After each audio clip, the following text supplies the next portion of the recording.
Hello everyone. তো আমি তো আগেই তোমাদের বলেছিলাম যে 26 তারিখ আমার আশীর্বাদ। তো তোমরা তো আমার বরের বাড়ির আশীর্বাদটা আশীর্বাদ করতে গিয়েছিলো, সে ভিডিওটা তোমরা দেখে নিয়েছো। তো এখন হচ্ছে যে আমাকে আশীর্বাদ করতে আসার পালা। আর আমারটা ছিল বিকেলে, ওর ছিল সকালে আশীর্বাদ, আর ওই দিনই বিকেলে 26 তারিখ বিকেলেই ছিল আমার আশীর্বাদ। আর এখানে দেখো পূজারি চলে এসেছে, রান্নার আয়োজন চলছে।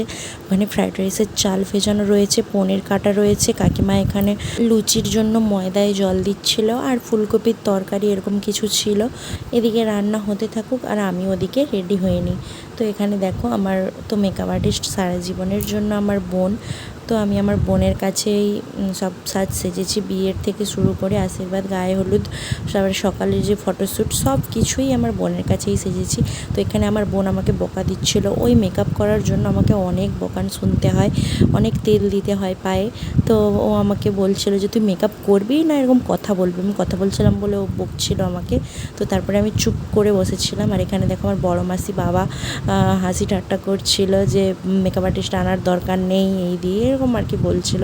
আর এখানে দেখো আমার ছোট পিসিমা আর এই যে সামনে আমার বড় পিসিমা সবাই বসে বসে আমার সাজ দেখছিল। আর আমারও বউ বউ ফিলিংস হচ্ছিল, ভালোই লাগছিল, বাট একটু ভয়ও লাগছিল, কারণ আশীর্বাদ ছিল আমার, বুঝতেই পারছো নিশ্চয়ই তোমরা। ওদের বাড়ি থেকে শাড়িটা যতক্ষণে আনবে আমি ততক্ষণ রেডি হয়ে নিচ্ছি। ওরা যদিও এখনও আসেনি কেউই।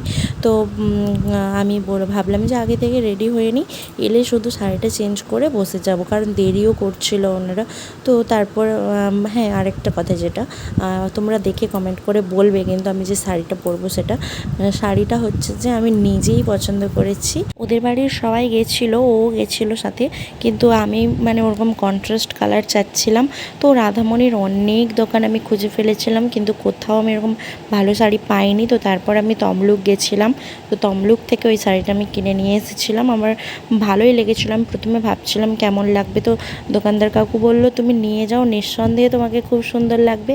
তারপর আমার বর যে আমাকে বেশি আমার সাপোর্ট করছিল যে তুমি নাও, এটা তোমাকে ভালো লাগবে, ওর কথাতেই আমি সত্যি কথা বলতে নিয়েছি। আমার অতটাও হয়তো পছন্দ ছিল না প্রথমটায়, তারপর ওর পছন্দতেই আমি নিয়েছি ফাইনালি শাড়িটা। তো তোমরা দেখে বলবে শাড়িটা কেমন হয়েছে।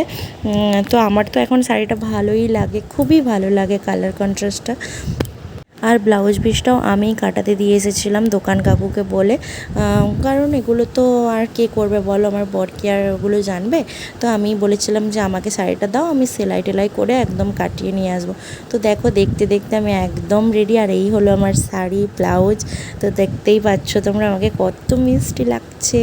আর সবাই আমার কপালটা পুরো লেপটে দিয়েছিল চন্দনে। আমার শাশুড়ি মা দেখো আমাকে আশীর্বাদ করছে এখন।